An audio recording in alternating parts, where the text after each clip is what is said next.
From marketing, we're going to talk about, we have talked about building a story brand, having a hero who has a problem, and the guide who will have a plan.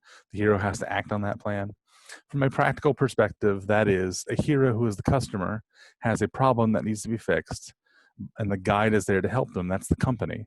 To have a plan, if you sign up for this today, we can help you with this. Or if you buy whatever from us, we can help you with your problem. Act now could be buy now. Here is the software on our site that allows us to take credit card information, transactions, and what have you. So those are a way to act. And then the customer avoids a failure or achieves a success. We've also talked about the business target, which is the intersection of those circles. So we had the values and the value the customer has versus the values that the company has. And the intersection of all of that is the business target. And we're trying to relay that business target across. And we talked about the best, having the best product, the best service, the best time, the best cost, best price. And so if you're not one of the best, people don't think about you. And we did just a very simple exercise, which was, when's the last time you've been into companies, certain name brands, right? When's the last time you've been to Best Buy? When's the last time you've been to a Kohl's? When's the last time you've been to a Sears or something? Sears even around anymore? Like, when's the last time you've been to a Meijer? When's the last time you've been to a Kroger? You start thinking about these different stores, and chances are, if you haven't been there in a while, other people haven't either, right? So they're not the best, or they're not recognized as the best in something. And that hurts your reputation. That hurts the potential sales that you can get. So I want to go a little bit further in this and just do some games. So here's our marketing review. Again, I apologize, this is Butler, but I can change it at some point. But you're a marketing expert already. You're involved with thousands of buying decisions, which is everything that you buy. You may be involved in selling decisions too if you have a company.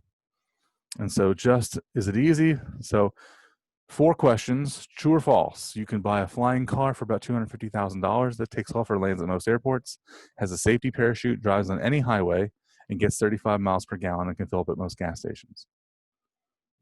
So just in your mind, is that true or false? Right. Just letting more people in. And the answer is that's true. As a matter of fact, I'm going to show you a picture of the Terrafuga version 2.0. And the question is, if you fly to campus, where do you land? Or what kind of license do you need? Do you need a pilot's license or a driver's license? What kind of insurance do you need on a flying car? Right. Number 2, 60-year lifetime value of a loyal Kleenex customer is $994. So if you start buying at age 18, specifically Kleenex brand facial tissue, you will spend about $1,000 in your lifetime. And the answer to that is true. Right, so that's how they calculate revenues over a time span. About every new customer we can get is going to be about $1,000 worth of revenue over a 40-year period of life. To be socially responsible, 3M puts recycled material into its Scotch-Brite and Never Rust soap pads. Is it A, aluminum cans, B, steel-belted tires, C, plastic bottles, or D, computer screens?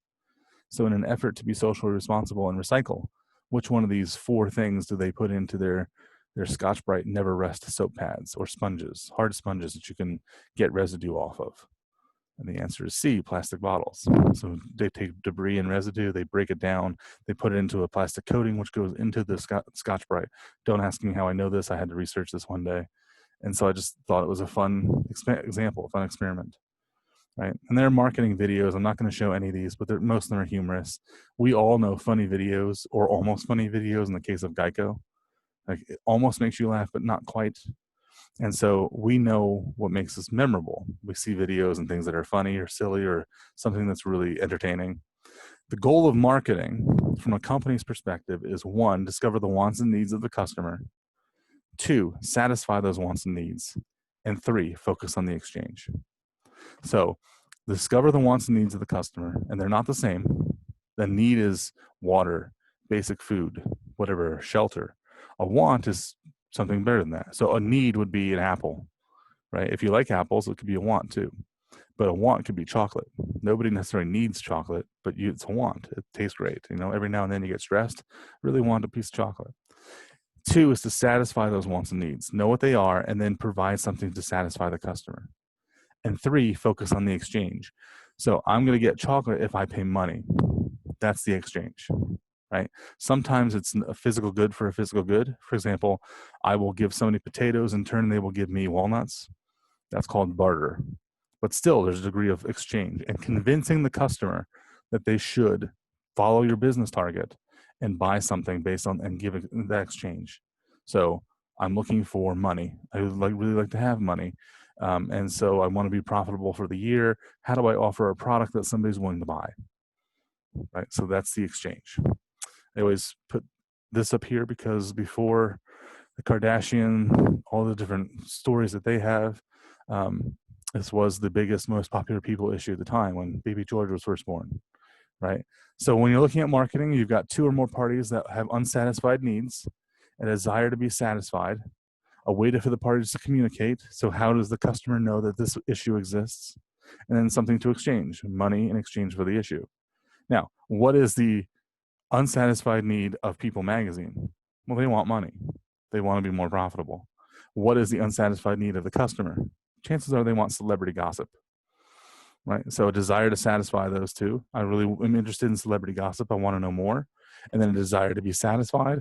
So in the case of People, they really would like money, right? I want to be able to pay my employees. A way for the parties to communicate. How do you know this issue exists? You go to the store, you wait in the checkout line, you see it. Oh, okay, so that's the way to communicate. Or there are advertisements. We have billboards, we have radio stations, we have TV stations. Most often it's social media now. That's how we communicate that this exists. So customers are interested. I want to know more about this. And then something to exchange. It's the money versus the people issue. Now, when you're focusing on a product, especially a product, right? Most products fail. I think it's 96%. So you introduce something to the market, it doesn't sell because it's either marketed incorrectly or because it's not something it's not a want or need somebody has. Most products fail because of those issues. So focus on the consumer benefit and learn from the past. I just read an article yesterday, I think that was on Time Magazine, that said that Thomas Edison said he didn't fail 1,000 times. He just took 1,000 steps to create the light bulb. And really what the premise of that statement is he was perseverant to stick around so that when the light bulb finally was created, he was there to get all the glory for it. And a lot of times people fail and they leave. They're like, oh, this is a stupid idea, I'm done. But if you really believe in your idea, you'll be perseverant in it. You'll continue and you'll eventually create that idea. Now, whether the market wants it or not is a different story. But always focus on the benefit to the consumer and learn from the past. And so if this is a new product, remember iPhones? I love this. I mixed vegetable Jello for salads. Probably nobody ever wanted mixed vegetable Jello, right? Sun Chips. This is when I taught at Butler. So this is probably like 6 or 7 years old now. Sun Chips, they had changed their packaging to be more biodegradable and more friendly. And the problem was it was so loud when you crunched the bag. So just picking the bag up, people down the aisle could hear you because the material had changed to be biodegradable. And so people stopped buying Sun Chips because they didn't want to be associated with the bag, especially if you had sleeping children while you were shopping. So they just stopped buying it and sales went down, right? So what is the problem? Learn from the past to focus on the benefit. In other words, what are the benefits of your product and what are the showstoppers? So showstoppers are what are the negatives. You probably knew Billy Mays when he was around, the As Seen on TVs, right? Sullivan is still around. What are products that are out there? Have you seen As Seen on TV products or, so infomercials? Do the benefits outweigh the showstoppers? And so I'm not going to go through it here, but you can just imagine the Snuggie, right? We had Snuggie that was a Seen on TV product. Snuggies for dogs, right? So we have Snuggies for dogs. Is that something that people are willing to buy? That's something people are willing to participate in, right? How do you feel about your dog that they would need a Snuggie? Would it stay on the dog? So again, when you're creating a product, what are the benefits and how they outweigh the problems, the potential failures? Yep, Snuggies for dogs.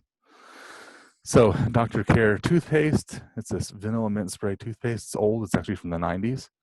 And people had this. Is this something that would be good? Well, there's what are the benefits? It's toothpaste, it helps people, it's vanilla mint, it's a good flavor. It's in a spray bottle, which is odd. is a showstopper.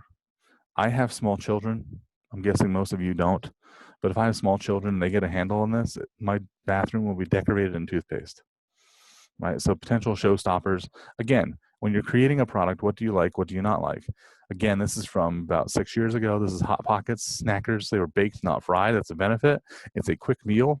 Have you ever had bread that came out of the microwave? Not the greatest. Kind of soggy, sometimes kind of hard. Can't really tell the temperature is. So is this something that would be worthwhile? And it just didn't sell well, right? So again, thinking of the benefits as the showstoppers. Here's the Terrafuga Mark II. This is the flying car we talked about before. And the benefit is, wow, look, you can fly the campus. You can get to where you need to go. Some of the problems is the wings don't retract in this model.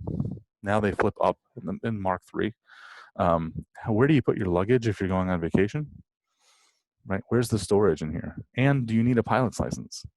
What's your insurance? How do you deal with power lines? Right, so all these different questions. Here's some benefits. It's great to be able to fly and something novel. Oh, that's awesome. And then the showstoppers are some of the challenges that you might have. Right, so here's our Terrafuga. Pepsi Max, which I thought was a good one. This still exists today. Right, so it's 0 calories and it's twice the amount of caffeine. And so people would buy this so that they could stay. It was the precursor to 5-hour energy. People would drink it, they'd have the soda, and they could stay awake longer. And then similarly, there was a Diet Coke with Splenda. Now, Diet Coke with Splenda didn't sell well. It still does exist today. You can find it at Meijer. Going to the Diet Coke, Splenda has a lot of controversial benefits. So it's a sweetener, but it might not be good for your body in large quantities. Could be problematic. And so what Diet Coke did, or what Coca-Cola did that was dishonest, is they took the label and they just changed it. Oh, I don't have it here. What they did is they just changed it, and then it became called Coke Zero. So for the first year Coke Zero existed, it was Diet Coke with Splenda, or I guess Diet Coke Zero. And it didn't really change. It just changed the label. And then eventually, when they were pressed by the FDA, this is the same material, the same formula, we want you to change it. They eventually went to an aspartame for Coke Zero. So they got rid of the Splenda. But again, marketing and that honesty that's there, benefits versus showstoppers. So a need versus a want. Does marketing have us buy wrong things? Like maybe you sign up for a credit card. And the question is, if used responsibly, probably not, right? We can buy alcohol, and if we drink lots of alcohol, we can buy cigarettes. If we inhale the smoke, it can hurt our bodies. But it's the choice of the consumer. And so there's the challenge that you have, should it be legalized or considered illegal, like say cannabis, versus is it okay if people have it in moderation? Let the decision be made by the consumer. And we call that consumerism. Right? So we have these kind of things that go back and forth. Who markets versus what is marketed. And it's important to see these 3 pictures on the bottom. We talked about products and services. There's a third one too, and that's ideas. Sometimes we don't market products or services, we market ideas. For example, 39 days away to a presidential election. Like the campaigning are ideas. If you back or support a presidential candidate, are they going to come to your house and give you something? No, they're going to help you say, hey, we're going to fight for your ideals based on that person's time in office, whoever that's going to be in office, right? So it's an idea. I won't do it here. There used to be a Disney commercial called I Am a Princess, and it was really talking about the values of Disney and associated with young girls and how they are princesses in the eyes of Disney. And so it was this long commercial about I'm a princess, I'm fair, I'm honest, I help other people, I make a promise, I keep to that promise, etc. And so what are they advertising? Are they advertising Disney World? Are they advertising dresses? No, they're advertising the character of a princess and how we can relate to the way that you see your children as princesses. And so this idea that we sell ideas, right? Or safety, right? So we have different types of safety. Or another one, what I used to do the Virgin Airlines in-flight video. If you haven't had the chance to see them, go look at them online. The Virgin Airlines in-flight videos are all British celebrities telling you to do the in-flight video for you. So Gordon Ramsay's on there, and he's talking, and they're bantering back and forth, and they're bleeping out all of his swear words. And several other people, so other celebrities are there, and they're kind of making things. And being a little silly. How difficult is it to lift up your tray for takeoff and things like that. So it's still, what are they selling? Are they selling Virgin Atlantic? No, they're selling an idea. I mean, we've all heard the in-flight safety videos before, or in-flight training for safety, right? The flight attendant standing in the line in the middle of the aisle saying, this is how you buckle your seatbelt. But it was done in a humorous way that made it not as painful to sit through. And so again, selling an idea. It's not really you buying something. You've already bought the ticket for the flight. But again, selling that idea. So realize that there are 3 things that we sell in marketing: products, services, and ideas. And then I want to forward to, we did this, the 4 Ps: product, promotion, price, and place. And there's the target market. And we said there's a secondary market too, right? So the ones you don't really plan on. These are the 7 rights. We'll talk about this when we get to logistics. Then there's the customer value proposition. Here, external forces. We talked about these on Wednesday. Social, economic, technological, competitive, and regulatory. In other words, these are things you can't control, but you have to roll the punches with. Things change, and they're outside of your control. You didn't plan on it, and if you happen to be in the right place at the right time, like Zoom, then it can benefit you when there are changes. But all these different changes occur, and they influence you. Okay, they influence your company, and you either have to roll with the punches and make sure it happens, that you can survive on that change, or you could happen to be opportunistic. You take advantage of the opportunity, right? We talked about customer value and best price, best product, best service, and the 4th one is best time. Again, this is an old slide deck, so old presentation, so I don't have best time on here because it didn't exist at the time, but we now exist in convenience. So companies that do that, we're going to talk about marketing channels. So marketing channels is how you get a product from the from the producer to the consumer, the customer. It can be direct. So if somebody buys something online, you go right to the company and you buy it, right? Or you can go right to that retailer and they happen to make it. So here's an example of Amazon. So Amazon has products called Amazon Basics. It's an Amazon production arm of Amazon. So I bought a volleyball net, and it was an Amazon Basics product. And so that was buying the producer, selling it right to the consumer and buying it directly from Amazon. Now, I can have a retailer in the middle too. This is me going to Kroger, or this is me going to Meijer. This is me going to Home Depot. This is me going to a Best Buy. It's fine. I can go, the producer sells it to the retailer who sells it to the consumer. So let's say I'm looking to buy a new refrigerator and I'm interested in an LG fridge. Well, I can go to a Best Buy, look at the retailer, look at the LG fridges, or I can go to a Home Depot or a Lowe's, look and see what they have and buy it from the retailer. And then the retailer buys it from the producer, and they have a markup so that when I buy it from that retailer, the retailer makes money, right? But there's an indirect route. Then there's a wholesaler. This is where Costco and Sam's Club get involved. Right, so the producer sells it to the wholesaler sells it to the retailer, or directly to the consumer in the case of Costco or Sam's Club. Right, but sometimes if you go to these wholesaler stores, you'll see a person with a flatbed cart, and they've got, I don't know, 6 cases of Diet Coke or Sprite or Coca-Cola or whatever it is. They have all these that are sitting there, and they have, like, I don't know, 8 different packages of toilet paper or rolls of paper towels. It's because they own a business, and they are buying it from the wholesaler so they can use it as a retailer. And then you as a consumer go to that business and buy the products or use the products that they purchase from the wholesaler. So there's a third person who's in the way, right? The more hands that are involved, the more costs go up because everybody needs to make money in these channels. And the final one is an agent. So think celebrities, think sports players, think real estate. You have an agent. And the agent is looking on your behalf, who may send you to a wholesaler or a distribution center, who may send you to a retailer to go to a consumer. And sometimes the agent goes around all these companies and goes right to the consumer. So let's say that we book a celebrity, let's say Jim Gaffigan, or to do a stand-up routine at Franklin College, right? We would go through the agent. The producer would be the comedian. The agent in turn would work with Franklin College as the consumer and say, okay, we want to have a comedy on October 19th, right? So they go around the wholesaler and retailer. They don't exist. But sometimes, like in the case of Caterpillar, the agent is a representative of Caterpillar who then will say, go to this depot to get this heavy construction equipment, who in turn may have you go to a service center like U-Haul or wherever to get it. And then you are the consumer. So there are all these different channels. And a different way to look at this, and as you may take later in your career at Franklin College, if I take these and turn them sideways, so the producer's on the left and the consumer's on the right, this is what's called a supply chain.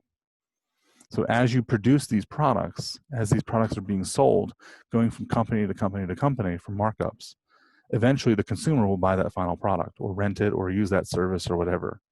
And that's a supply chain. It's just going from the producer to the consumer. And there are many different ways the product gets to the consumer. So understand what these marketing channels are. Oh, here you go. Here's my supply chain example.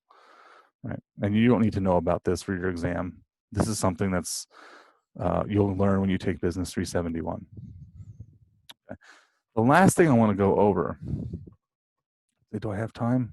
I have a little bit of time.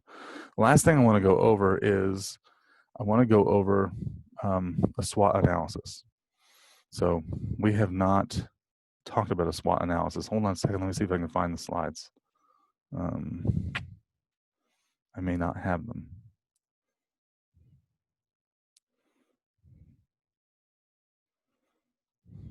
All right. So this is the point where I talk about your portfolio. And what is that? As a business major, okay, so it's only business majors. If you're a major of something else, you're a business minor, or you took this class because it's making you more exploratory and more well-rounded, you can ignore this. But as a business major, you have to do a portfolio at Franklin College. It's due by your last semester. It's something that goes to registration and goes to the EBA department. And there are different elements that you have to do for this. So really, Dr. Scheer and I changed it so that it used to be 50 different items that you had to do and go through, and it just felt like busy work, right? So instead, what we did is took assignments from different parts of the classes you take at your time in the EBA department to become a business major. Instead, just cut and paste those assignments and stick them in your portfolio. It shows that you did this, right? And one of those things is called a SWOT analysis, situation analysis. So, and I normally have a slide, but I don't have one, so I'm just going to look at you when I'm talking, okay? The SWOT analysis is SWOT, and for those that have done marketing before in high school or you've had some exposure to it in other classes, it stands for strengths and weaknesses. Those are the internal perspectives. I'll put together a slide or a presentation of this and put it up on Moodle so you'll have it. But the internal perspectives are strengths and weaknesses. So just like you, what are your company's strengths and what are your weaknesses? What are things that you do really well and things that you don't do really well? For example, I'm a good critical thinker, I'm a decent writer, but I'm a terrible presentation person. I hate public speaking. No, that's not really me. I enjoy public speaking. But a lot of, you have these strengths and weaknesses. And in Leadership 100, usually what I'll teach students in leadership is focus on your strengths and delegate your weaknesses to others. Because the things that you do really well, other people don't do really well, and vice versa. Your weaknesses are other people's strengths. So being personal, one of the things that I'm really bad at is fundraising. I'm really not good at selling and soliciting other people for money.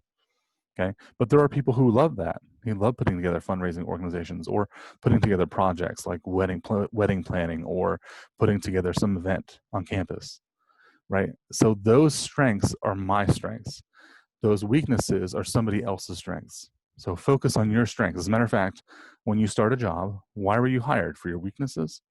No, you were hired for your strengths, right? So those strengths are really part of the overall picture. So think of a company, the company that we've created, selling ice cream in Franklin. What are my strengths and what are my weaknesses? What do I do well and what do I not do well? That's internal. Then there's external, which is opportunities and threats. I have no control over these things. A recession, you have no control over whether or not you'll get a job when you graduate, although hopefully you will, right? So you no control. What are the good things that can happen to you? What are the bad things that can happen to you? So for a company like Zoom, an opportunity was coronavirus. COVID-19 struck, everybody had to go virtual. Well, isn't there a virtual platform that's fairly inexpensive for educators? Oh my goodness. The shares, I think, that went up 229% during March because Zoom was there in existence. So when the company had gone public a few years earlier, boy, everybody was using Zoom. So the stock went up, right? That's a great opportunity. A threat could be the other side. The threat could be fast food restaurants. So we've talked about Chick-fil-A, we've talked about McDonald's, we've talked about White Castle and Taco Bell, right? A threat could be social changes. Remember, that's one of those external factors.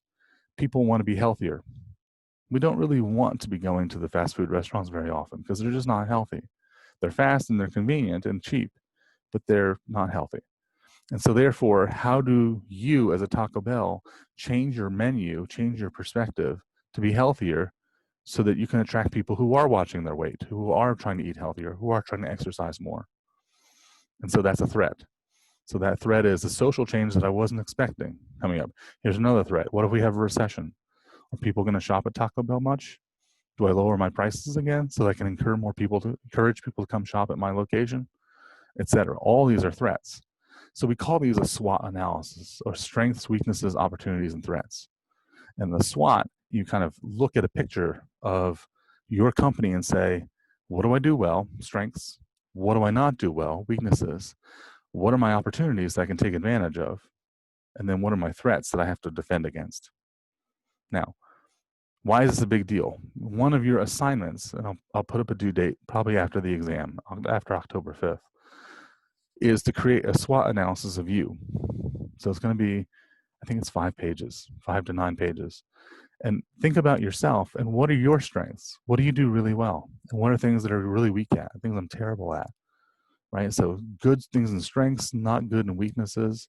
And then when you graduate, what are some of your opportunities that you can take advantage of? Like you have a Franklin College degree, right? That's going to be a big deal compared to other people going in the job market that don't have degrees, right? And especially in the southern central Indiana, right? People recognize Franklin College, and we have a pretty decent reputation going out of the college and going to employers. So what are your opportunities and what are your threats? A recession, right? I'm living with mom and dad again because I'm not up on my own. I'm not getting a job. That's a threat, right? Or maybe because people just aren't hiring right now. Or maybe it's a second wave of coronavirus, and so that's a threat. And how do I handle those things?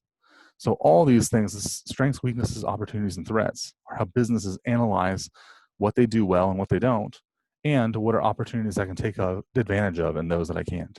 What are some threats I have to defend against? My competition is a threat, right? So keep in mind, start just thinking about it. But sometime the first assignment for you, your writing assignment will be, what are your strengths and weaknesses and what are your opportunities and threats when you graduate? And you'll take that as an assignment and you'll upload it to Moodle for me and I'll grade it for you. But you'll also keep that assignment for your portfolio, which is Business 498. And again, only for business majors. If you're in a different major, you'll have a different portfolio for that department. But I just want to give you that perspective that's there. Now, you'll see this again when you take Business 371, Operations Management. But for now, I'll put the portfolio guidelines up there so you can see the 9 different things you're supposed to do before you graduate. And you'll do these in different classes as you progress through your business program. Dr. Scheer even had little felt portfolios that you could put all your physical assignments into. And we told them, we really don't do physical anymore, everything's digital. And so but the idea is there, that the portfolio is kind of a growth of you through your 4 years at Franklin College, especially as a business major. So just keep all that in mind. But that's what a SWOT analysis is. It's also known as a situational analysis. We go into it again in marketing and Business 361, and I'll just stop there. So kind of give you an overview of how marketing works. I could talk about this for a long time, but I won't. This is also the end of exam 1. Okay, so we've talked about the business, the intro to business. We've talked about being rich and having values and the values of the organization, the value of the customer, benefit over cost, and the values of the organization. We've talked about sustainability, the triple bottom line. We've talked about marketing and how to do marketing and story branding. We've talked about a lot in 4 weeks, but this is going to stop. So when we meet again in the future, we're going to talk about purchasing management, supply management. We're going to talk about finance, talk about human resources. All that's for future exams. But right now, things that are available on Moodle and the videos that are up on YouTube, this is exam 1. So I will let you go. It is 9:23. I know I have more time, but I'll stop here because I feel like I've gone through a lot. Are there any comments or questions? You can use the chat or you can unmute yourself.